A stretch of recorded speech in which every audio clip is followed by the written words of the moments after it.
Sa Quirino Memorial Medical Center, kompleto ang mahigit 30 doktor at medical staff para sa inaasahang pagdating ng mga masusugatan sa pagsalubong sa bagong taon mamaya. Nakatutok doon live si Micaela Papa. Micaela? Mel, ilang oras na nga lamang bago pumasok ang bagong taon. Ngunit makikita nyo nga tahimik pa rin dito sa Quirino Memorial Medical Center at magandang senyales daw yan. Katunayan, simula December 21 ngayong taon, 3 kaso pa lamang ng firecracker-related injuries ang naitatala dito sa ospital. Gayunpaman, puspusan pa rin ang paghahanda ng staff ng ospital para sa inaasahang dagsa ng mga pasyente mamayang hating gabi.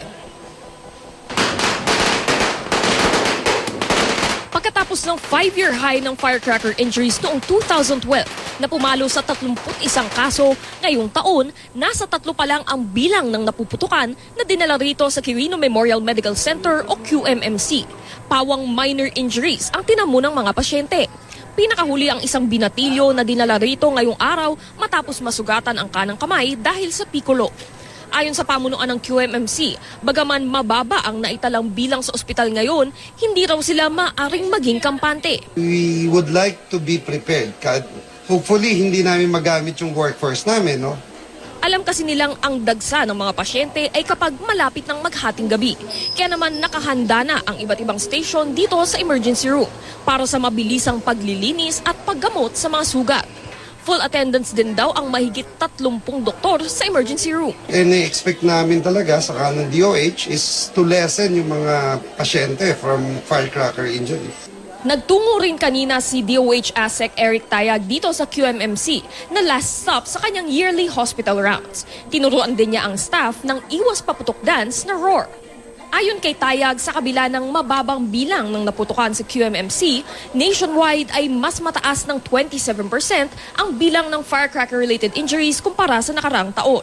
Kaya naman ilang oras bago maghating gabi, may huling apila ang DOH. Hindi pa huli ang lahat. Handang-handa na po yung lahat ng gamit dito.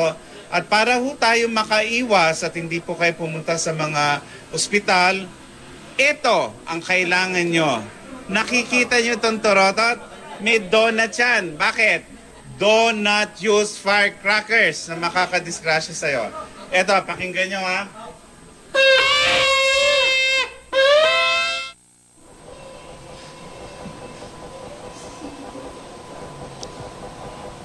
Mel, tulad nga ng sinabi sa amin ni Dr. Eric Tayag kanina, ay tumaas pa yung trend ng firecracker-related injuries. At tansya nga nila nasa 50 hanggang 80 firecracker-related injuries bawat oras. Mel?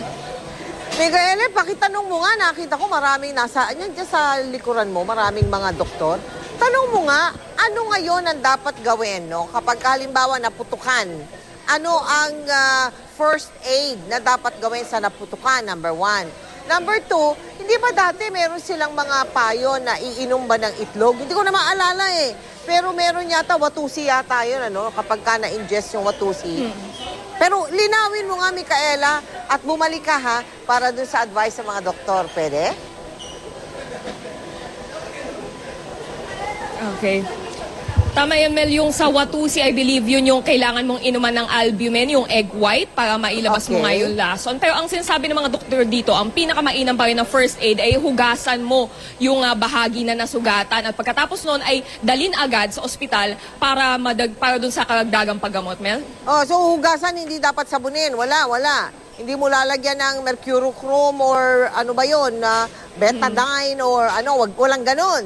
Ganito na lang. Talungin mo yung doktor, ha? Para tiyak ang ating maibibigay na advice sa ating mga televiewers. Okay. Maraming salamat sa iyo, Micaela Papa.